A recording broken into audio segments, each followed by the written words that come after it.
আসসালামু আলাইকুম প্রিয় ভাইয়েরা। আজকে আমি একজন একাকিত্ব নারীর কিছু কথা বলবো। আপনাদের ভালো লাগলে একটু শুনে যাবেন, আর দয়া করে ভিডিওটা ভালো করে দেখবেন। একটু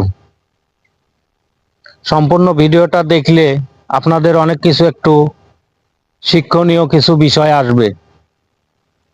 একাকিত্ব নারী হচ্ছে একজন বিধবা নারীর কথা বলছি। যদি একটি মেয়ে অল্প বয়সে বিয়ে হওয়ার পর সে ডিভোর্স হয় বা ছাড়া হয়, যাই যেটা বোঝেন, আমি সেই মেয়েটার কথাই বলছি। এই মেয়েটা চলার রাস্তাটা একেবারে ক্ষীণ হয়ে যাবে, না পারবে সাধারণভাবে চলতে, না পারবে কারো সাথে ভালোভাবে হেসে খেলে কথা বলতে। ওই মেয়েটার সাথে যদি কোনো পুরুষ কথা বলে, যদি ভালো কথাও হয়, অন্য আরেকজন যদি দেখে, তখন ওই মেয়েটাকে ভেবে নিবে যে মেয়েটা খারাপ। আসলে তারা যে কি কথা বলছে এটা সে ভাববে না, তারা তো ভালো কথাও বলতে পারে। ওই মেয়েটা কোনো এক ফ্ল্যাটে যদি একা বাসা নিয়ে থাকে, সেক্ষেত্রে তার যদি নিজের ভাইও আসে এই বাসায়, তারপরেও অনেক ব্যক্তি তাকে সন্দেহ করবে যে না রে, মেয়েটা তো খারাপ, এর বাসায় ব্যাচেলার ছেলেরা আসে।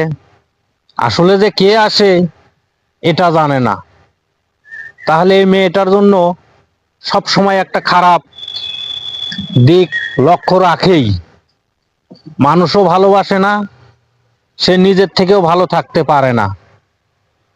রাতের আধারে বাসা থেকে যখন বাইর হবে, প্রস্রাব পায়খানার চাপ তো থাকতেই পারে। সে যদি বাহির হয়, বাসার লোকজনও ভেবে নিবে যে এত রাতে মেয়েটা একা একা বাসার বাইরে কি করে। আসলে হে তার প্রয়োজনেই ছিল বাথরুমে যাওয়ার জন্য, কিন্তু তারা ভেবে নিবে যে মেয়েটা আসলেই খারাপ ছিল। আমরা আসলে বুঝতে অনেক সময় ভুল হয়, তাই আমরা নিজের চোখে যেটা দেখব সেটাকেই বিশ্বাস করে নিব। সবার জন্য শুভকামনা রাখিয়ে এখানেই শেষ করছি। আল্লাহ হাফেজ।